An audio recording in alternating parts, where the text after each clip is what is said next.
Good afternoon, my people. We are still discussing about kidney failure. It has been one of the longest topic we have ever discussed. We described what kidney failure is, and so far we have done so much as kidney failure is concerned. The causes, how to manage, lifestyle and modifications, the medications. Some days ago, we started discussing about chronic kidney failure. We talked about how it occurs, the management, the medical management, dietary changes. And yesterday we started a topic about testing and follow-up. Because when you put such a patient, those are patients we call terminal ill patients. And they have to be on close monitoring. So there must be follow-up.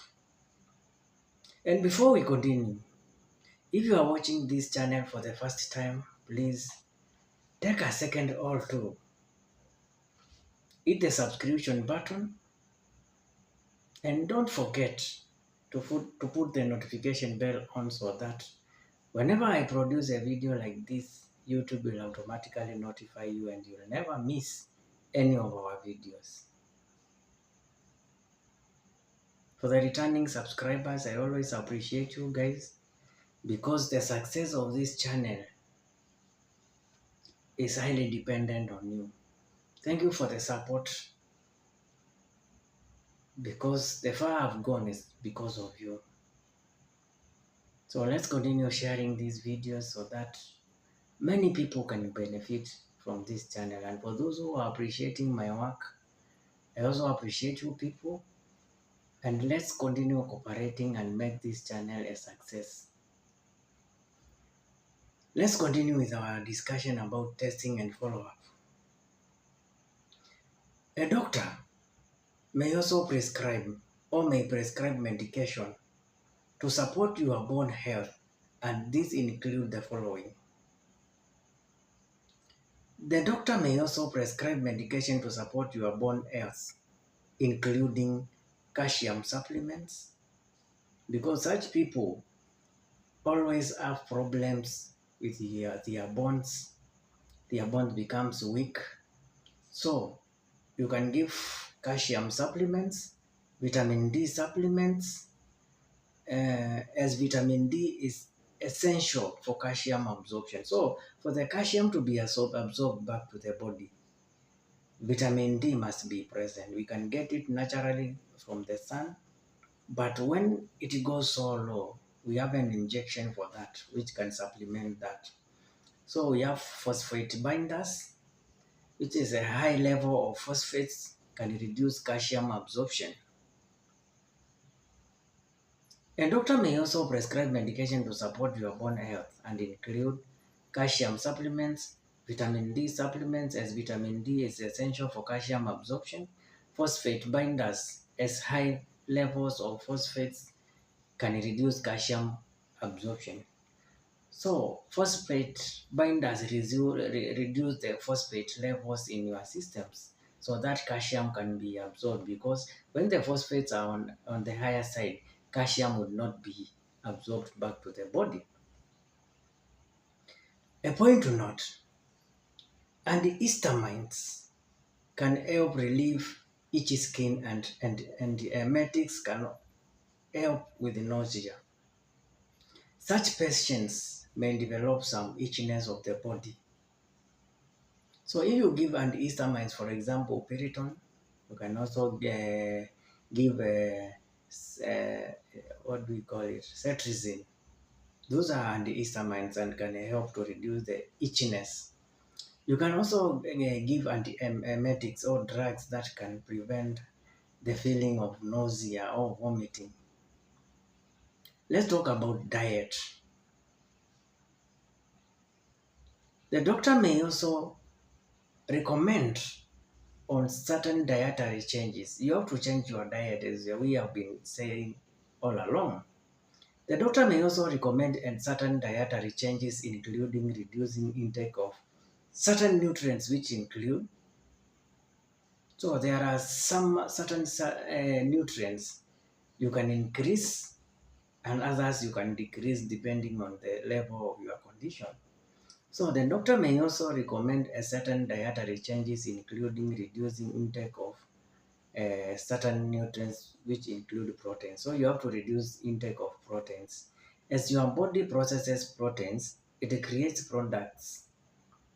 So when the proteins are being synthesized, there are waste products that are produced or byproducts of the proteins, which are always eliminated by the kidneys. But in this case, your kidneys are not working. And some of these substances, for example, creatinine, are so dangerous and urea. So your kidneys are not functioning. What will happen if these poisonous substances are left in your bloodstream? So that's why we are saying doctor may also recommend a certain dietary changes, including reducing intake of certain nutrients, which include proteins. As your body processes proteins, it creates products. Your kidneys are responsible for filtering these wastes. So the byproducts of the processing of your proteins are always eliminated by the kidneys. But in this situation, your kidneys are not working. So your kidneys are responsible for filtering these products. A lower protein diet makes their job easier because the byproducts of proteins will not be available. So you have to reduce the proteins levels. Potassium. A lower, uh, when your kidneys are not functioning well, remember we are talking about failing kidneys or kidneys which are sick and are failing on their duties. They are not functioning how they are supposed to be. Remember we said that kidneys are the filtering system of your body. So in this case, your kidneys are not working.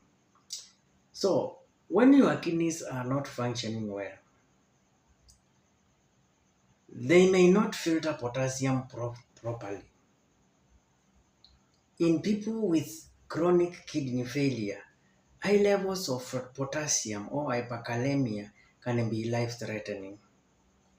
So your kidneys must be in a position to eliminate potassium to avoid what we call hyperkalemia or high potassium levels in your bloodstream. So if your kidneys are not functioning, this uh, potassium or hyperkalemia or increased levels of potassium is dangerous or it's life threatening. Hyperkalemia or high levels of potassium can lead to issues with heart function or paralysis. Hyperkalemia or high levels of potassium can lead to paralysis or issues with the heart. Doctors may recommend a low potassium diet. That is obvious. The doctors will recommend a low diet, a diet which has a low amount of uh, potassium. Let's talk about phosphates. Your kidneys may not be able to process phosphate either. Remember, these kidneys have failed. Chronic, something that has been hitting your kidneys for long. So your kidneys may not be able to process phosphates either. Phosphates can also diminish your body's ability to absorb calcium. So phosphate can diminish the ability of your body to absorb calcium, which is important for bone growth, as we have said. High phosphate foods include fish. These are the foods you should avoid. High phosphate foods include fish, dairy products, eggs, and meat. High phosphate foods include fish, dairy products, eggs, and meat. You may need to eat less of these. Number 4, salt and sodium. Salt and sodium. Consuming too much sodium make it hard for your body to maintain fluid levels.